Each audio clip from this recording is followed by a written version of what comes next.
Duduk kan?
Ya.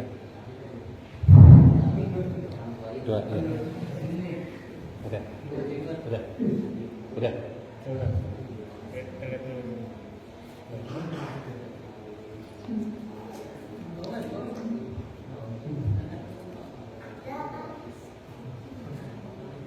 Udah kok. Oke. Apa di sini?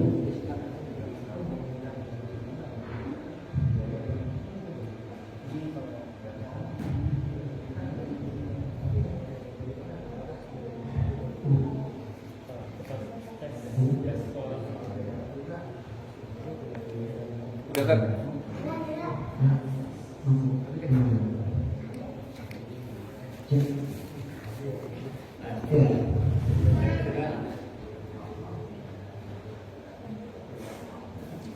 Sudah bisa dimulai?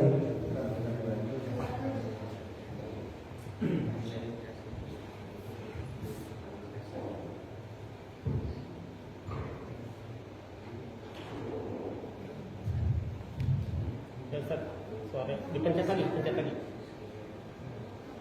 Kali, nah.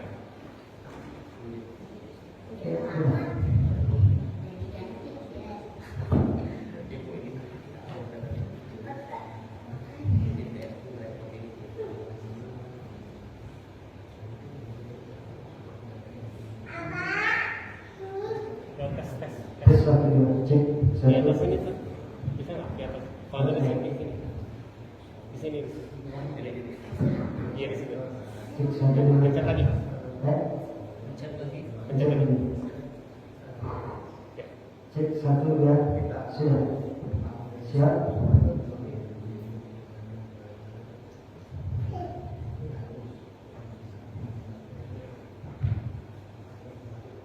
Assalamualaikum warahmatullahi wabarakatuh. Alhamdulillahirabbil alamin. Alhamdulillahilladzi hadana li hadza wa ma kunna linahtadiya lawla an hadana Allah. Laqad ja'at rusulu rabbina bil haqq wa nubuwwatu anzalkumul jannata uristumuha bima kuntum ta'malun. هو الذي أرسل رسوله بالهدى ودين الحق ليظهره على الدين كله ولو كره الكافرون ولو كره المشركون أشهد أن لا إله إلا الله وأشهد أن محمدا عبده ورسوله صلى الله عليه وسلم وعلى آله وأصحابه أما بعد. Alhamdulillah, kita bersyukur kepada Allah Subhanahu wa Ta'ala pada kesempatan siang hari ini yang sambil diiringi dengan turunnya hujan, mudah-mudahan juga kita ketahui hujan ini adalah merupakan rahmat, rahmat dari Allah, salah satu rahmat yang Allah turunkan dari langit untuk manusia. Rasulullah mencontohkan di saat turunnya hujan beliau berdoa, Allahumma shayyiban nafi'an. Ya Allah, semoga menjadikan hujan ini adalah hujan yang baik dan mengenakan. Dan mudah-mudahan itu tidak menyurutkan niat kita, kesemangatan kita di dalam thalabul ilmi, ya, khususnya adalah ilmu-ilmu syar'i yang dengan ilmu-ilmu itu kita bisa mempraktekkan Islam kita, ya, kita bisa beribadah kepada Allah. Ini adalah merupakan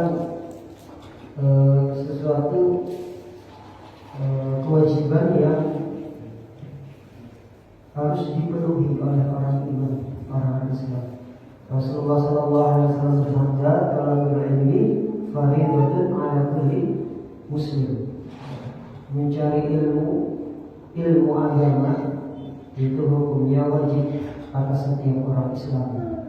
Ya. Pada kesempatan siang menjelang sore ini, alhamdulillah kita bisa sama-sama bermajelis di Masjid Baitul Muttaqin. Ya, saya bersyukur kepada DKM Masjid ini yang telah memberikan izin bekerjasama dengan lembaga MTF dalam bersama-sama bersinergi untuk syiar Islam, ya, mendakwahkan Islam, ya. Mudah-mudahan kerjasama kita ini bisa memberikan kemanfaatan dan keberkahan untuk kita semua dan umumnya umat Islam pada umumnya. Amin ya rabbal alamin. Sebelum kita lanjutkan, terlebih dulu kita total hati kita karena Allah, ya. Karena segala sesuatu itu beranjak atau berawal dari niat, ya, dan niat itu adanya di dalam hati. Maka sebelum ilmu itu masuk ke dalam hati, ke dalam, katakanlah, dalam wadah, maka wadah itu terlebih dulu dibersihkan. Dibersihkan dari apa? Dari kotoran-kotoran. Sehingga apa? Ketika ada makanan atau minuman yang masuk ke dalam wadah itu, makanan tersebut terhindar dari kotoran, terhindar dari hal-hal yang tidak baik. Sama halnya dengan ilmu, maka sebelum ilmu itu bisa masuk ke dalam hati kita, maka hati kita ini supaya kita bersihkan dari kotoran-kotoran yang bisa mengotori, yang bisa menghalangi masuknya ilmu dalam hati. Apa itu? Yang pertama adalah supaya kita mengikhlaskan niat kita. Kita kokoh, kita luruskan niat kita datang kemari itu dalam rangka thalabul ilmi, dalam rangka ibadah. Maka kalau hubungannya dengan ibadah itu niatnya harus ikhlas karena Allah, untuk Allah, bukan untuk yang lain. Seperti itu. Ya. Yang kemudian kita lakukan adalah di samping kita melakukan ibadah siang hari ini niatnya untuk Allah, ya, karena Allah yarjuna rahmatahu wa yakhafuna 'adzabah, kita juga berniat agar dengan ilmu tersebut segala hal yang barangkali itu masih syubhat buat kita, barangkali itu sesuatu yang belum kita tahu, dengan kita mengaji mendapatkan ilmu, maka hal-hal tersebut bisa terhindar, syubhat yang bisa terbuka, yang asalnya tidak tahu bisa jadi tahu. Seperti itu. Ya. Maka kembali lagi kita mengaji, di samping niat kita ini adalah untuk Allah, karena Allah, kita juga berniat agar dengan ilmu itu bisa menjadikan kita orang yang berilmu. Ya. Al-ulama ya'malu 'ala ilmi.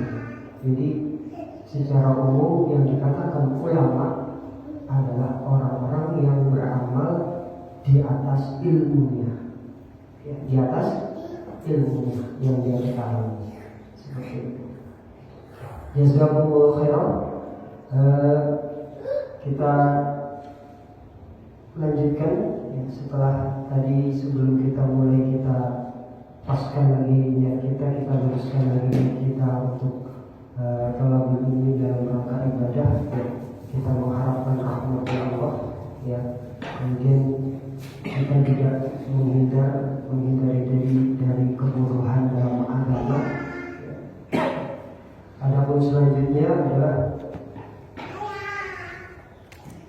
kita bersyukur kepada Allah ya atas segala limpahan nikmat yang telah Allah berikan, Allah karuniakan kepada kita. Mobil khusus adalah nikmat hidayah ya. Hidup sekali, hanya sekali di dunia ini Allah memilih kita, menjadikan kita orang Islam ya. Allah memberikan kita hidayah dilalahnya, Allah memberikan kita hidayah taufiknya ya. Ini adalah merupakan kenikmatan yang tidak bisa dibayar dengan apapun. Kenapa? Karena rahmat Allah, hidayah Allah ini hanya Allah berikan kepada orang-orang kekhususan Allah. Allahu yakhtassu bi rahmatihi man yasha. Allah mengkhususkan rahmatnya ya, hanya kepada orang-orang yang Allah kehendaki. Maka atas nikmat yang Allah berikan kepada kita ini, ya nikmat Islam, ya nikmat iman, nikmat ihsan, maka kita perlu bersyukur kepada Allah. Alhamdulillahirabbil alamin. Kemudian kesyukuran juga perlu untuk kita sampaikan, kita ucapkan ya atas jasa-jasa para perantara agama. Siapa itu? Mereka pejuang-pejuang Islam yang dimanapun berada, mereka memperjuangkan Islam sehingga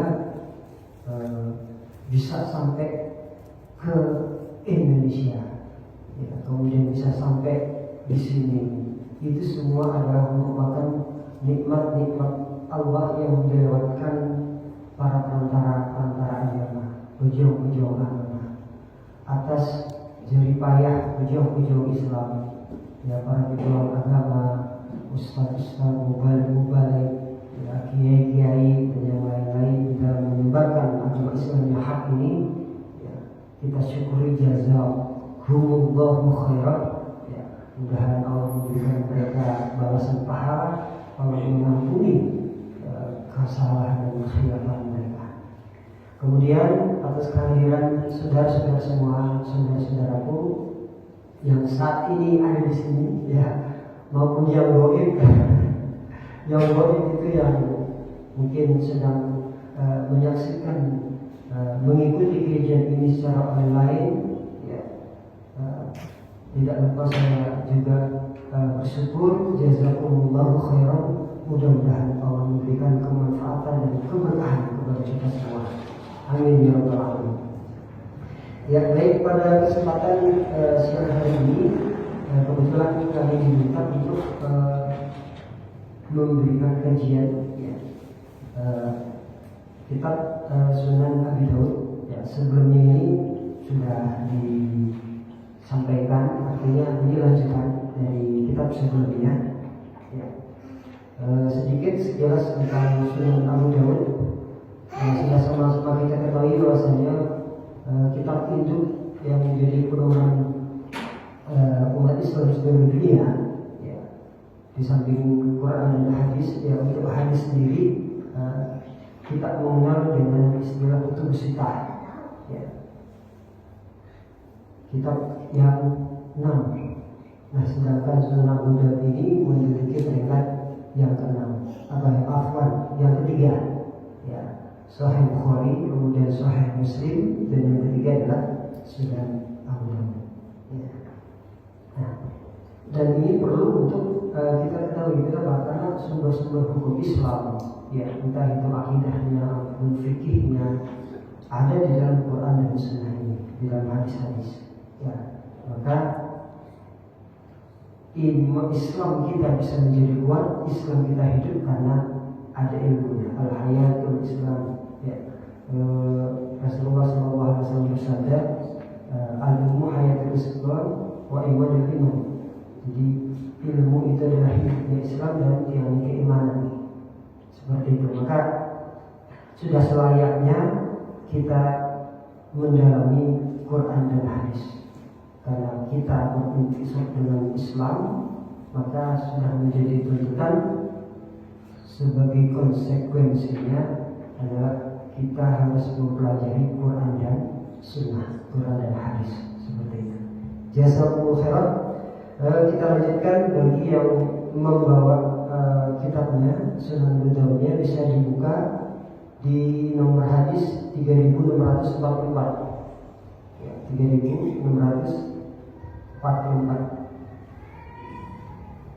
Kita punya ini catatan tentang ilmu, mencari ilmu dan seputar tentang keilmuan.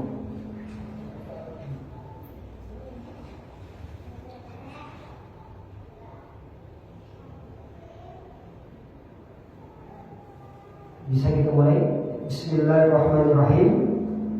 Kalau musannif hadasana, kalau kita baca musannif penyusun nanti adalah beliau Imam Imam Abu Dawud Sunan Salman bin As-Sijistan. Ya. Kalau musannif hadasana Ahmad bin Muhammad bin Thabit al-Marwazi, akhbarana Abdul Razzaq, anba'ana Ma'mar bin Rashid, Zuhri Muhammad bin Muslim bin Ubaidillah. Kalau berkata sahabat Zuhri, akhbarani Ibnu Abi Namlah al-Ansari, an abihi, dari bapaknya Ibnu Abi Namlah. Jadi Abi Namlah sendiri ini kedudukannya beliau sebagai sahabat, ya, sebagai sahabat dari kalangan Ansor, Al-Ansori, ya, orang-orang Ansor. Berarti orang-orang Ansor itu adalah orang-orang asli penduduk Madinah yang mereka iman, kemudian menjadi penolong dalam berkembangnya Islam di Madinah, Ansor.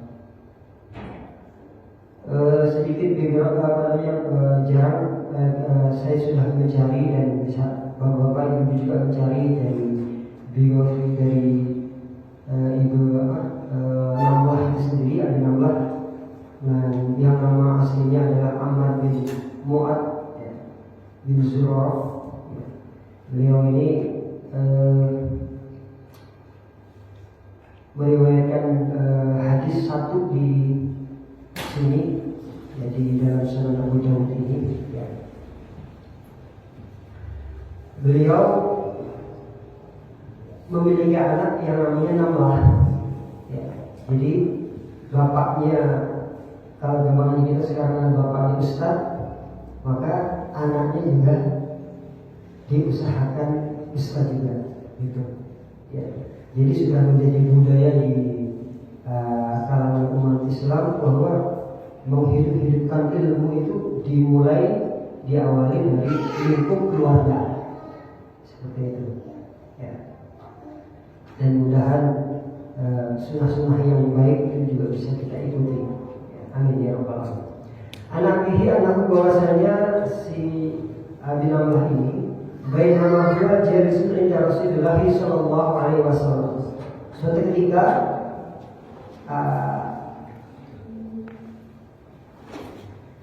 si Abi Namlah ini dia duduk-duduk di dekatnya Rasulullah, ya.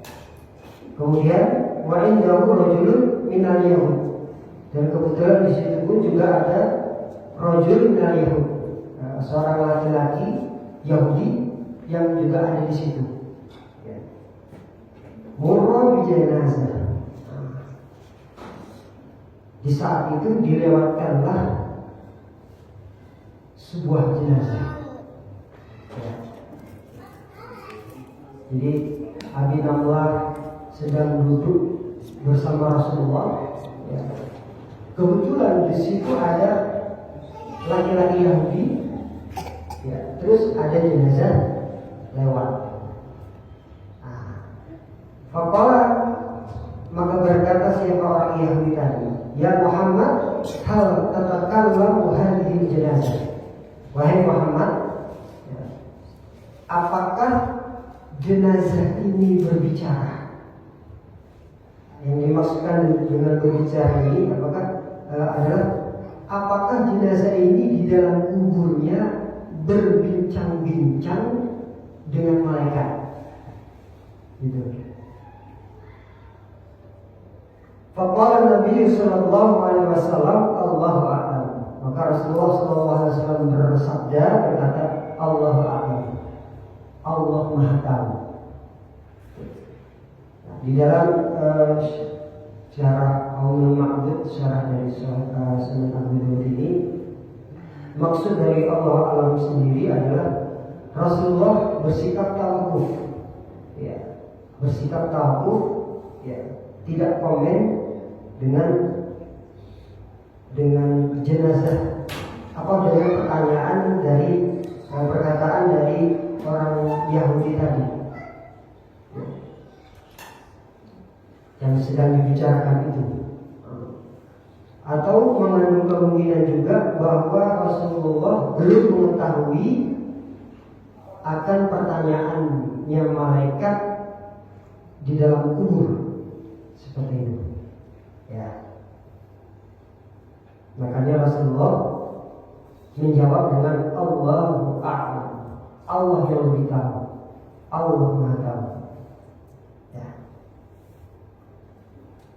Kalau berkata siapa Yahudi, innaha tatakalam. Nah, orang Yahudi tadi kemudian membuktikan, ya, jenazah itu nanti akan bicara dengan malaikat mungkar nakir nanti. Ya, kalau kita mungkar nakir di dalam Islam, ya. Kalau Yahudi nggak tahu namanya apa itu, dia akan bicara nanti dengan malaikat nanti di dalam kubur. Seperti itu. Maka Rasulullah sallallahu alaihi wasallam, ma haddatsakum sapa ahli kitab fala tusaddiquhu, ya, wala tukadzibuhu. Rasulullah bersabda, apa-apa yang ahli kitab ceritakan kepada kalian, apa-apa yang diriwayatkan, yang apa-apa yang disampaikan orang-orang ahli kitab kepada kalian, fala tusaddiquhu, janganlah kalian membenarkannya. Fala tusaddiquhu, maka janganlah kalian membenarkan mereka. Wala tukadzibuhu, dan janganlah kalian mendustakan mereka, tapi juga jangan mendustakan mereka. Ya. Wa qulu amanna billah, dan katakanlah amanna billah wa rusulihi, tapi cukup kalian katakan kami beriman kepada Allah dan kepada utusannya. Seperti itu. Kenapa? Fa in kana batilan lam tusaddiquhu. Kenapa? Karena jika cerita yang disampaikan oleh ahli kitab itu cerita yang batil, maka kalian tidak membenarkannya. Wa in kana haqqan lam tukadzibu, dan jika mana ceritanya orang ahli kitab itu ternyata benar, maka kalian tidak mendustakannya. Maka cukup katakan amanna billah, amanna billahi wa rusulihi. Ini sebagai jaga-jaga, ya. Jadi untuk sebagai pengaman. Kenapa? Karena cerita-cerita ahli kitab itu tidak bisa dipastikan kebenarannya maupun kedustaannya. Gitu. Kenapa? Karena bisa jadi benar, bisa jadi salah. Kalau kita benar, terus kalau misalkan benar kita dustakan, kita dosa. Kalau itu salah, kita benarkan, kita juga dosa. Seperti itu. Makanya katakanlah amanah billah, katakanlah kami beriman kepada Allah dan kepada utusannya. Sudah, seperti itu. Ya.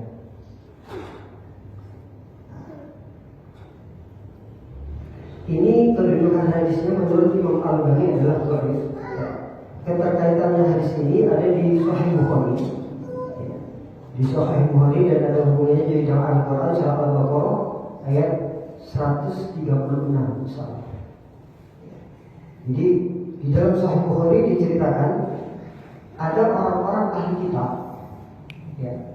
Berarti kalau yang dibilang ahli kitab itu yang dimaksudkan adalah orang Yahudi, Nasrani.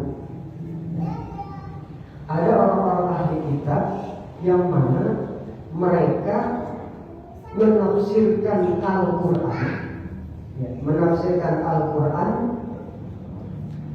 menafsirkan Taurat, bukan Al-Quran, menafsirkan kitab Taurat dengan bahasa Arab.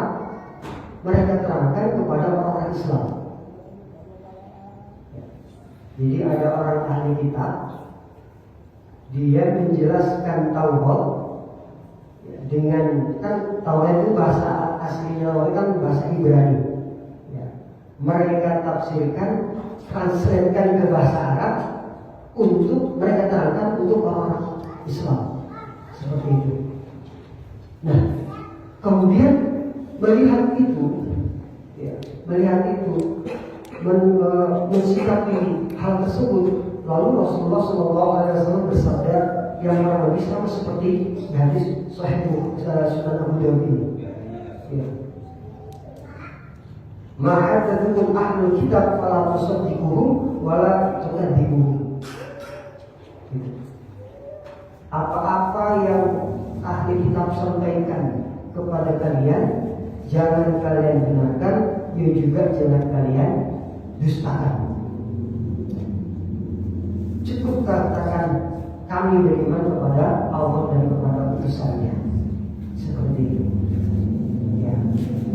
Kembali tadi alasannya karena kepastian kebenaran atau kedustaan dari Taurat yang disampaikan ahli kitab itu tidak bisa dipastikan kebenaran maupun kedustaannya. Ya, apalagi ya, orang-orang Yahudi itu sudah mendapatkan predikat dari Allah sebagai al-maghdub. Apa itu al-maghdub? Orang-orang yang dimurkai. Ya. Yang kita baca, ihdinas siratal mustaqim siratal ladzina an'amta 'alaihim ghairil maghdubi 'alaihim. Selain tunjukkanlah kami jalannya orang-orang yang telah kau bernikmat, ya. Selain jalannya orang-orang yang engkau murkai. Siapa itu? Orang Yahudi. Al-Maghdub ini tafsirannya maksudnya adalah, yang dimaksud adalah orang-orang Yahudi.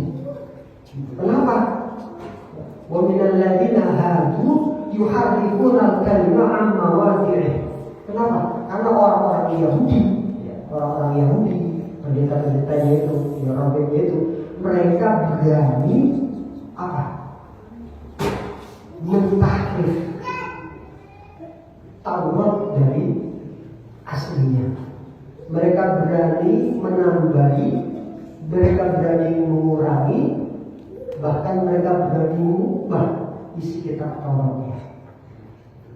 Maka sudah sepantasnya mereka mendapatkan gelar al-maghdub, kaum yang dimurkai.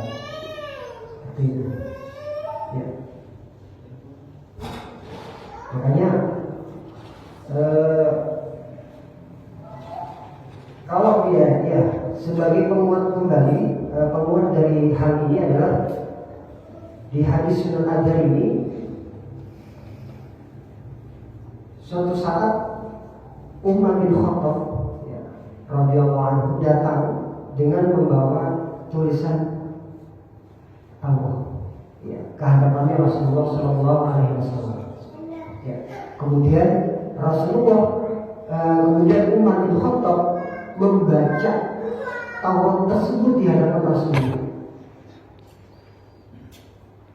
Ketika Umar membaca kitab Taurat di hadapan Rasulullah langsung berubah wajahnya. Dan marahnya Rasulullah itu bisa ditandai, dicirikan dengan berubahnya warna kulit. Rasulullah itu kan agak putih wajahnya, sehingga ketika Rasulullah marah itu ditandai, dicirikan dengan merah, wajahnya berubah jadi merah. Melihat Rasulullah seperti itu, sahabat Abu Bakar menegur Umar.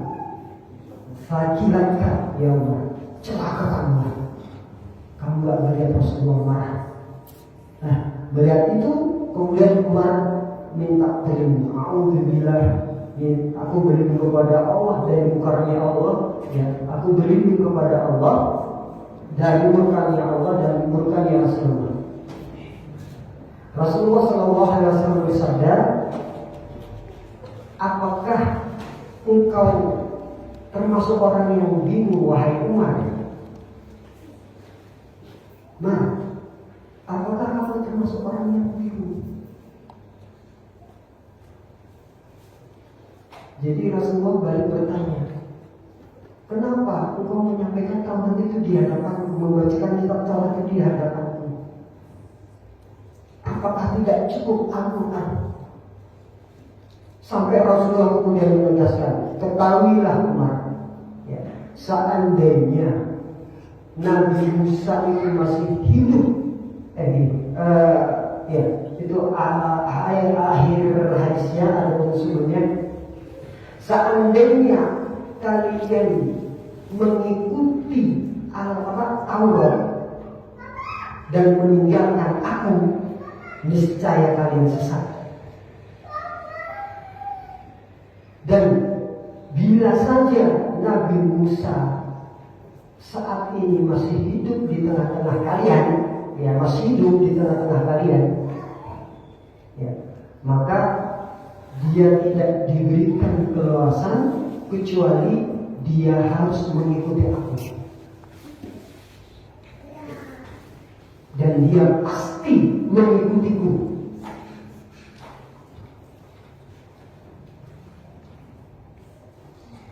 Dia Nabi Musa maksudnya tidak diberikan keleluasan kecuali dia harus mengikuti aku. Seperti itu. Ini menegaskan, ya, bahwasanya apa kita ketahui sendiri bahwa Taurat itu adalah merupakan syariat Allah yang sudah, kitab yang Allah turunkan kepada Nabi Musa, orang Yahudi, ya, di saat Nabi Musa masih hidup. Gitu. Dan di situ berisikan syariat-syariat tuntunan agama di masa itu. Gitu. Karena ini hubungannya dengan akidah, maka Rasulullah menjaga betul. Jangan sampai akidah umatnya, jangan sampai akidah Islam ini jadi rusak. Gitu. Ya. Dan kalau kita buka lagi hadis tentang fitnah akhir zaman, ya, di Sunan Ibnu Majah, ketika ceritanya Nabi Isa turun ke bumi, ya, dia menandakan hari-harinya kiamat. Nabi Isa alaihissalam ketika beliau pun turun ke bumi mengimami sholat, beliau tidak mau mengimami sholat, tidak mau. Silakan imam dari kalian. Artinya apa? Imam yang ada pemimpin disitulah yang menjadi imam sholat. Dan dia pun akan mengikuti syariat seperti syariatnya Rasulullah Islam. Seperti itu. Ya. Dan sungguh disayangkan, ya, ironis. Kenapa dibilang ironis? Ya, sudah sama-sama kita ketahui dan sudah kita lihat, ya, kenapa justru banyak orang yang kemudian tidak pede, merasa tidak pede, yang lebih dari membenci apa-apa yang berbau Islam. Ini sangat sedih sekali. Ya. Nah, sekarang itu bapak-bapak saudara-saudara semua tahu itu sekarang. Ya. Malu untuk menunjukkan identitas Islamnya. Kenapa? Kenapa? Ini yang perlu untuk kita pikirkan, kita carikan jalan keluar, ya, dan kita hindari. jangan sampai itu jangan sampai itu termasuk kita. Kita malu, kita pede, minder dengan identitas keislaman kita. Kenapa? Itu musibah. Kenapa saya bilang musibah? Di luar sana mereka menunjukkan identitasnya sebagai orang-orang yang menentang Allah, Rasul, ya, dengan dari kebebasan hak asasi manusia. Mereka bangga, mereka senang, nggak malu-malu. Padahal jelas-jelas sesatnya, padahal jelas-jelas tidak baiknya. Mereka nggak malu-malu, gitu. Kok kita, kok ini Islam, agama yang sempurna, ya, agama yang mulia, malu untuk menunjukkan identitas kita. Kok maka enggan namanya, tidak mau, enggan menerapkan keislaman kita. Ini kenapa? Ini pertanyaan besar.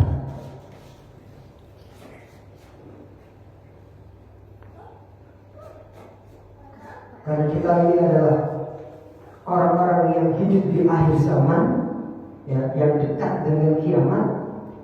Cerita-cerita di dalam hadis yang menceritakan tentang akhir zaman sudah sama-sama saat ini sedikit demi sedikit kelihatan, ya, terbuka.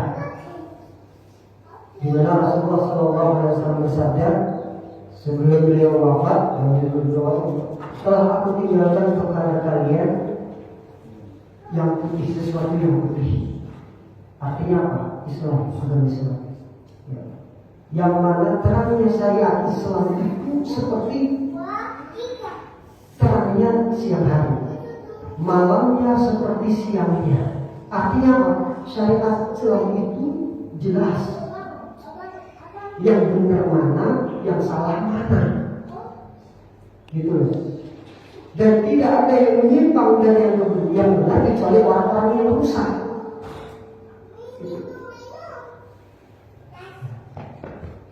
Nah, sekarang kita tinggal memposisikan diri kita sebagai orang Islam yang hidup di akhir zaman. Kita mau ada di posisi yang mana? Yang hak atau yang batil? Gitu.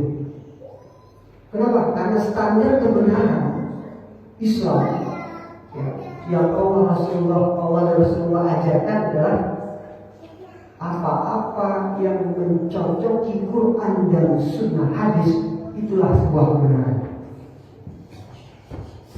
Dan tolak ukur kebenaran inilah yang sedikit umumnya orang Islam memahami itu. Kenapa?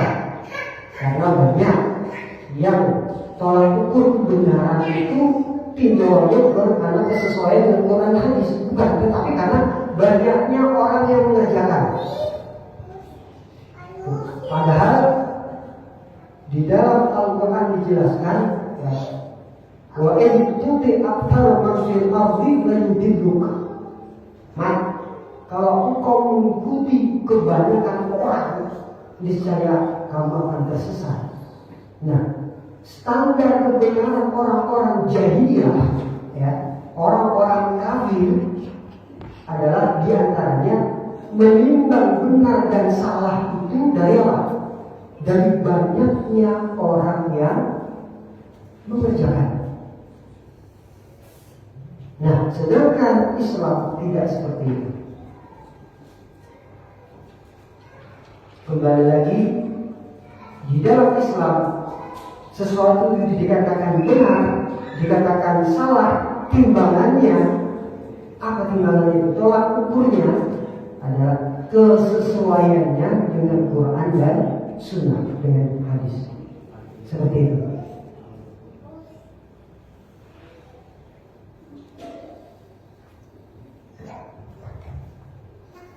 Makanya jangan seperti ada privasi mengatakan jangan seperti burung beo.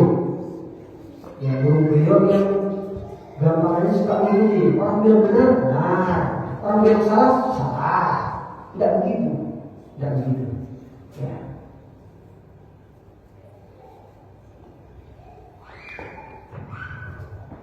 Ya, kembali lagi dalam hal mengimani kitab-kitab Allah, ya, bukan berarti terus kemudian kita menolak mentah-mentah ya, dengan kitab Taurat itu enggak. Ya.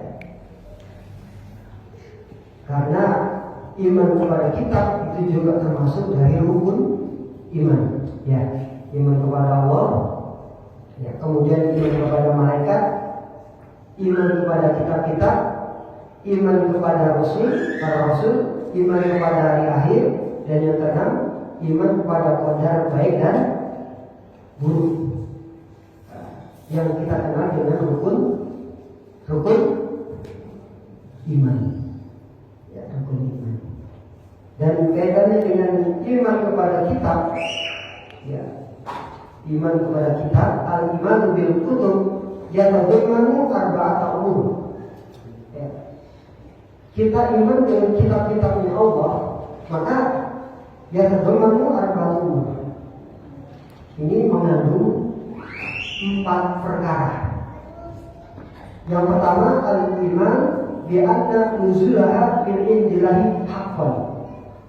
Jadi kita iman dengan bahwasanya kitab-kitab yang seperti kitab Taurat, kitab Zabur, Injil itu hak turun dari Allah. Ya. Jadi itu kitab-kitab Allah juga, kitab samawi. Ya. Yang turun dari kitabnya Allah, wahyunya Allah. Hanya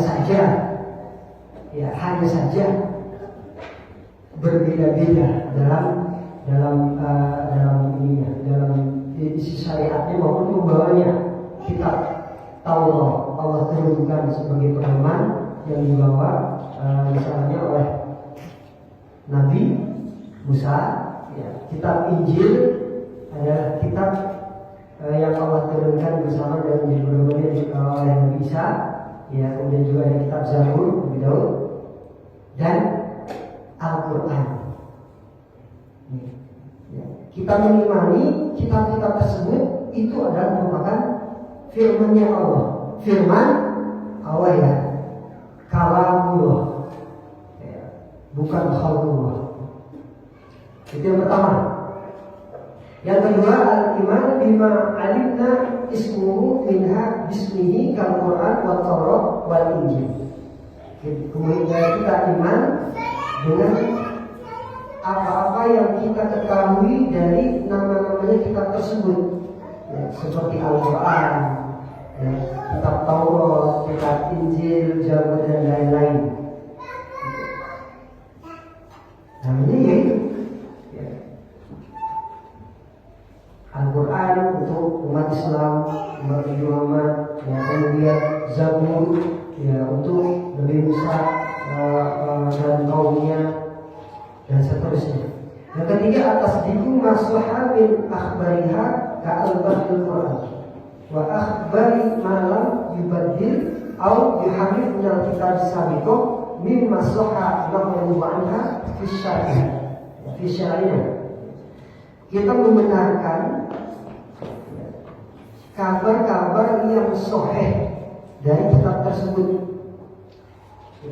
seperti kabarnya Al-Quran.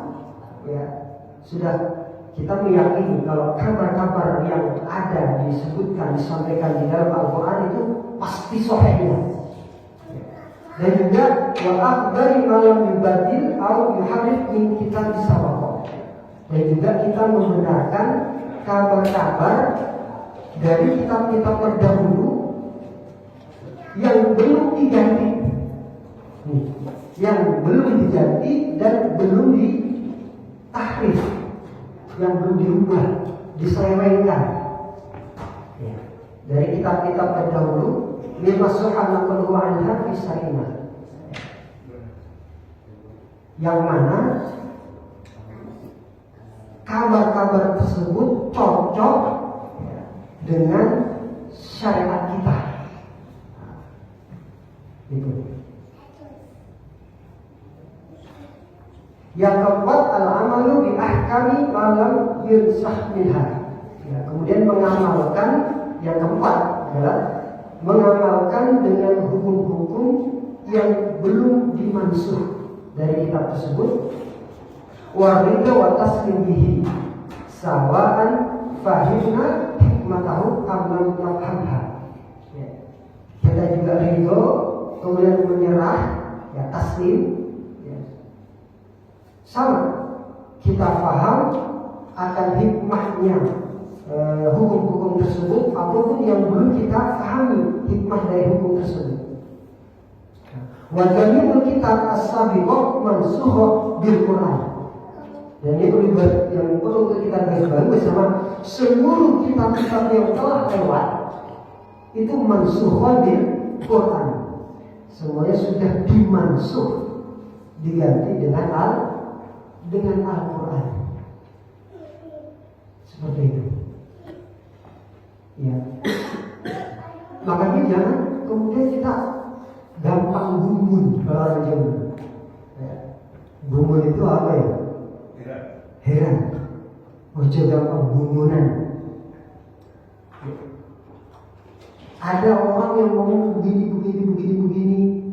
Ya. Dari gaya bahasanya, kemudian ajarannya segala macam, membuat kita terpana. Jangan gampang gumun. Apalagi yang ngomong begitu orang-orang ahli kitab, ya, bukan orang Islam. Kenapa? Al-Quran ini sudah cukup buat kita sebagai umat Islam. Quran dan Sunnah ini sudah cukup buat kita. Bahkan lebih dari cukup. Kenapa? Al-Quran ini adalah mukjizat Rasulullah, mukjizat terbesar sepanjang zaman. Mukjizat terbesar sepanjang zaman. Seperti itu. Ya.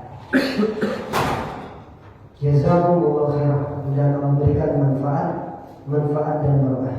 Ya. Amin. Kita lanjutkan satu hadis lagi.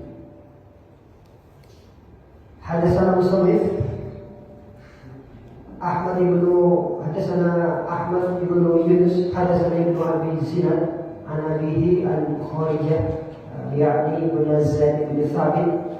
Kharijah bin Zaid bin Thabit kalau berkata siapa Kharijah, kalau berkata siapa Zaid bin Thabit, kembali lagi ini ya, seorang anak, dia mendapatkan hadis dari bapaknya. Siapa? Zaid bin Thabit, sahabat Rasulullah Sallallahu Alaihi Wasallam. Zaid bin Thabit. Kalau berkata siapa Zaid, amarni summa Rasulullah Sallallahu Alaihi Wasallam fata'allamtu lahu kitab al-Yahud. Jadi Rasulullah Sallallahu Alaihi Wasallam memerintahkan aku untuk belajar ya, tulisan Yahudi buat Nabi, buat Rasul itu. Jadi sedikit. Jadi Zaid bin Thabit ini sahabat Rasulullah yang mulia. Jadi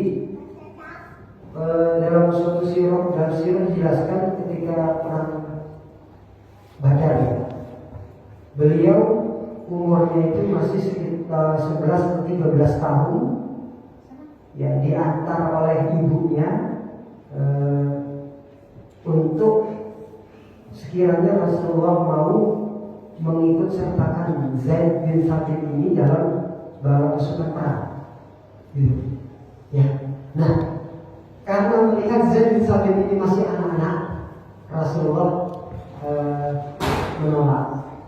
Rasulullah memegang pundaknya Zaid bin Thabit ini, ya, tapi dengan senyuman yang dengan hal itu Zaid bin Thabit beserta ibunya ini paham maksudnya. Maksudnya apa? Maksudnya jangan dulu, ya, masih kecil. Nah, pulanglah Zaid bin Thabit dan ibunya ini dengan sedih. Zaid bin Thabit sedih, ibunya lebih sedih lagi. ya, karena anaknya tidak boleh ikutkan untuk kejayaan Islam. Ya. Kemudian ibunya Zaid bin Thabit ini dia tidak putus asa di situ. Ya. Seorang ibu tentunya dia lebih paham dengan anaknya. Ya. Dia melihat anaknya Zaid bin Thabit ini anak yang cerdas. Ya, anak yang cerdas, hafalannya kuat. Nah, maka ibunya Zaid bin Thabit ini kemudian bertekad, kalau anakku tidak bisa ikut serta di dalam berjihad di jalannya Allah, maka akan aku cari peluang yang lain, ya, dari sisi yang lain agar anakku pun juga bisa berjuang di jalannya Allah. Gitu. Karena ibu melihat potensi anak ini cerdas, ya, maka di suatu ketika Rasulullah si Zaid bin Thabit ini dihadapkan ke Rasulullah, terus kemudian dijelaskan, wahai Rasulullah, ini Zaid bin Thabit, ya, dia adalah anak yang cerdas. Dia sudah menghafal 11 surat dari Al-Quran. Mendengar itu Rasulullah SAW takjub, Masya Allah. Ya, coba silakan baca. Ketika Rasulullah mendengar surat Al-Quran, hafalan Al-Quran dibaca oleh Zaid bin Thabit ini, Rasulullah terkesima. Masya Allah. Ya. Anak kecil itu sudah hafal dengan surat-surat Al-Quran. Maka Rasulullah melihat potensi dari Zaid bin Thabit ini. Nah, dengan kecerdasannya beliau, akhirnya kemudian salah satunya adalah Rasulullah memerintahkan Zaid bin Thabit untuk belajar tulis menulis bahasa Ibrani, bahasanya orang-orang Yahudi. Gitu. Nah, kalau belajar tulis menulis, ya belajar bahasa, menguasai bahasa Ibrani itu diperintahkan, ya tentunya otomatis kita tahu itu tidak dipelajari. Ya. Belajar tulis menulis bahasa Ibrani termasuk juga mempelajari ayat ta'limul lughatul Ibrani wa Taurat. Jadi beliau belajar lughat Ibrani, bahasa Ibrani, dan belajar kitab Taurat. Dan ini termasuk keutamanya Zaid bin Thabit ini. Nanti kita lanjutkan hadisnya. Waqala dan bersabda siapa Rasul Nabi Muhammad SAW, alasannya beliau, ilatnya kenapa Rasulullah mengingatkan, ini wallahi ma'amanu Yahuda ala kitabi. Ya. Sesungguhnya aku, demi Allah, aku tidak percaya, aku tidak bersama lagi, aku tidak percaya sama Yahudi. Ya. Ala kitabi atas tulisan berarti dalam hal surat tulis menulis dan dalam hal-hal yang lain. Makanya kemudian Rasulullah memerintahkan sahabat Zaid bin Thabit untuk belajar bahasa Ibrani. Kata alam dulu fal yang murabi illa misma syahr. Maka aku pun belajar tulis menulis bahasa Ibrani untuk Rasulullah. Fal yang murabi illa misma syahr hatta hadatuhu. Tidak lewat separuh bulan. Hatta hadatuhu. Jadi si Zaid bin Thabit ini mempelajari itu bahasa Ibrani, nggak sampai setengah bulan beliau itu pandai, menguasai, ya, tulis menulisnya bisa, bacanya bisa, paham itu terhadap bahasa Ibrani. Nah, fakultu aktubu lahu idza kataba.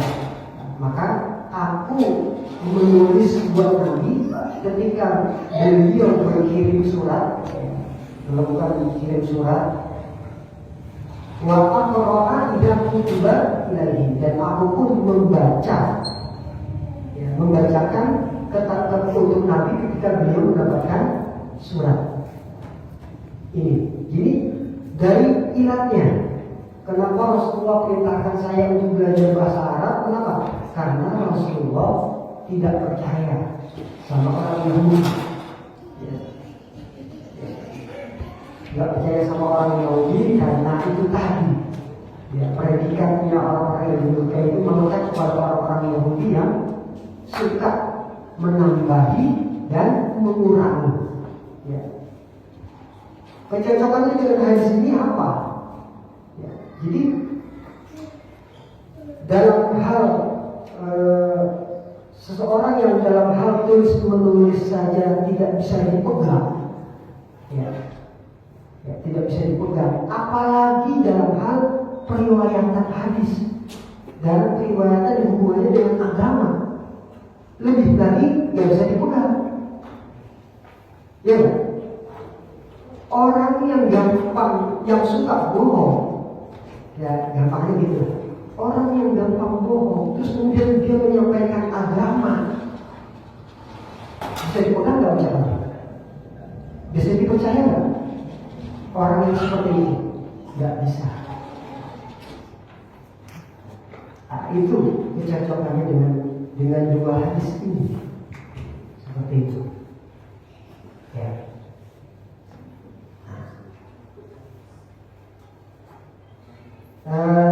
Bisa kita kembangkan untuk safah ilmu kita. Jadi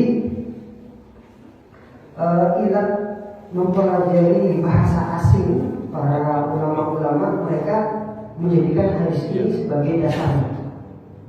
Ya. Hukum mempelajari bahasa asing. Hukum mempelajari bahasa asing. Jangan kita tanya, hukum mempelajari bahasa Arab apa? Hukum mempelajari bahasa Arab itu wajib. Kenapa? Karena bahasa Al-Quran, bahasa hadis, bahasa agama Islam itu adalah bahasa Arab. Bahasa Arab. Gitu. Jadi bahasa Arab ini bahasa agama kita, agama Islam. Bahasa Al-Quran, bahasa hadis yang dipakai di Quran dan di hadis. Maka dalam kaidah usul fikih, sesuatu yang wajib, ya, sesuatu yang wajib tidak bisa terlaksana kecuali dengan melakukan hal yang lain. Maka hal yang lain itu hukumnya pun juga menjadi wajib. Dalam hal ini apa? Dalam hal ini adalah agama. Ya. Mempelajari agama Islam itu hukumnya wajib. Ya. Berarti apa-apa wasail, sarana yang bisa menghantarkan kita kepada yang wajib. Ya. Dalam hal ini berarti kan kita harus mengetahui bahasa Arab, mempelajari bahasa Arab itu sendiri. Maka mempelajari bahasa Arab ini menjadi wajib juga hukumnya. Itu hanya saja dalam bahasa Arab ini ada hal-hal yang nantinya masuk dalam kriteria fardu ain, ada yang masuk dalam kriteria fardu kifayah. Apa itu fardu ain, fardu kifayah? Ya. Kewajiban yang tidak bisa diwakilkan oleh ain. Jadi satu-satunya orang Islam itu harus ngerti. Ya, tidak harus tahu. Ini namanya fardu ain. Nah, kemudian fardu kifayah adalah kewajiban yang seumpama ada satu orang mengerjakannya, maka kewajiban itu gugur. Karena sudah diwakilkan dengan yang satu ini yang mempelajari. Seperti itu. Ya. Dalam hal ini pun juga berarti perlu juga kita mendalami Islam. Kenapa? Karena yang sebutannya wajib itu pun juga ternyata ada yang wajib ain, ada yang wajib kifayah. Oh, gitu tuh. Dikirain wajib semua enggak. Seperti itu. Ya. Jadi kaidah usul fikih tadi, kemudian kaidah fikihnya juga al-wasail laha ahkamul maqasid. Jadi sarana-sarana, ya hukum wasilah, sarana prasarana itu sesuai atau tergantung dengan hukum yang dituju. Ya. Contohnya apa mas? Kok mas? Ya. Karena kadang-kadang saya dipanggil mas, nggak apa-apa. Kalau dipanggil mas, jadi muda lagi. Contohnya apa mas? Yang wajib, asalnya bukan wajib, tapi akhirnya bisa jadi wajib.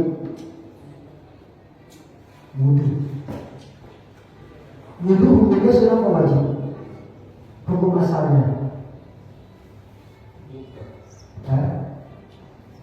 Ada sunnah, ada yang bukan sunnah, ada yang berubah. Ya, bisa dikatakan seperti itu. Hukumnya sunnah. Tapi karena yang dituju itu adalah sesuatu yang wajib. Apa yang dituju yang wajib? Sholat 5 waktu.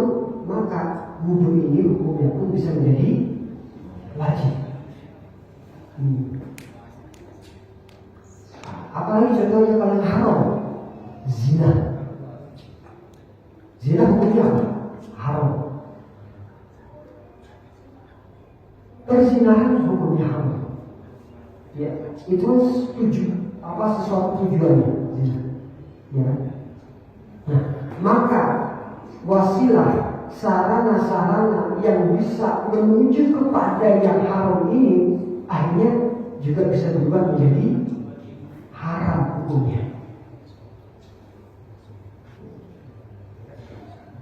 Karena zina itu haram, maka hal-hal yang bisa mendatangkan, yang bisa menjadi perantara sehingga bisa terjadi berzina, maka hukumnya pun juga jadi haram.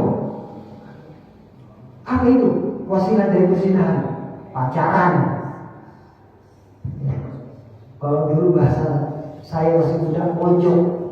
Ya. Mojok berduaan, pacaran. Haram hukumnya. Tidak ada tuntunannya di dalam Quran hadis, tidak ada. Seperti itu. Ya. Apalagi yang lebih parah dari itu, kesyirikan.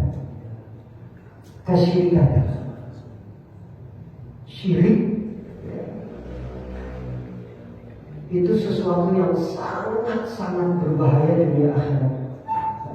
La maslahata fi syirk dunia akhirat qatun. Itu udah kaidah fikih yang kalau bahasa aslinya core of the core. Inti dari sumbernya inti. Apa?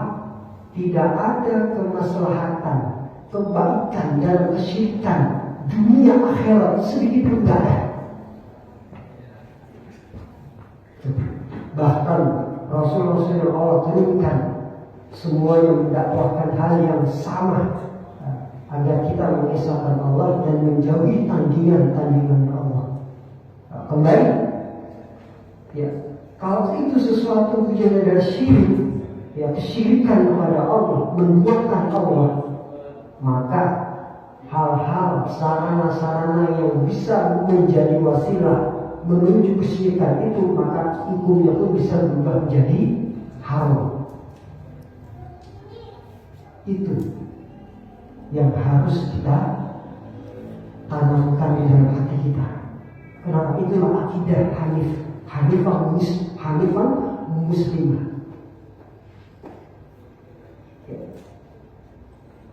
Itulah yang hilang yang di akhir zaman ini. Banyak orang-orang yang teriak Islam, tetapi dia tidak mengenal Islamnya. Dia tidak mendalami Islamnya, sehingga kita lihat di luar sana, ya, banyak sekali orang-orang Islam, tetapi bukan budaya Islam, ya, bukan Islam yang dia praktekkan. Kenapa kita bicara seperti itu? Karena untuk keamanan kita, untuk keselamatan hidup kita, bukan hal lain. Keselamatan di mana? Dunia akhirat. Ya. Dunia akhirat. Islam membawa kita agar kita hidup selamat dunia maupun akhirat. Jangan sampai kita masuk neraka Allah. Kenapa? Karena surga adalah tempatnya kenikmatan, kebahagiaan yang pol dan kekal abadi selama-lamanya, sedangkan neraka adalah tempatnya segala penderitaan, tempatnya kesengsaraan, ya, tempatnya sakit yang pol kekal abadi selama-lamanya. Nah, karena kita sebagai orang Islam ingin masuk surga selamat dari neraka, maka kita harus yakini bahwa Islam itu adalah agama kita. Kita hidup untuk Islam, ya, kita dilahirkan Islam, kita hidup untuk Islam dan kita mati untuk Islam. Itulah orang Islam, itulah tuntunan Islam. Kembali tadi awal agak sedikit terputus. Hukum mempelajari bahasa asing, ya kalau tadi masalah sudah jelas. Hukum mempelajari bahasa asing bagaimana? Ini juga bisa dilihat, ini juga termasuk dalil yang menjadi istimewa dalil yang dipakai para ulama. Bisa menjadi haram, bahkan bisa haram, bisa jadi sunnah, bisa jadi wajib. Tinggal dilihat dari pertama ilatnya. Dia mempelajari bahasa asing itu hajatnya apa? Kemudian dilihat juga maslahatnya. Masalahnya bagaimana? Juga diperhatikan, ya. Kalau yang dia pelajari bahasa asingnya itu ada hajat di situ, contohnya, ya misalkan sebagai sarana dakwah, ya, sarana dakwah, maka ini wajib, bahkan bisa jadi wajib ain, tergantung kondisinya dia berada di mana, gitu, ya. Tapi kalau niatnya dia, ya, apalagi untuk zaman sekarang ya, kemaslahatannya agar jangan sampai kita mempelajari bahasa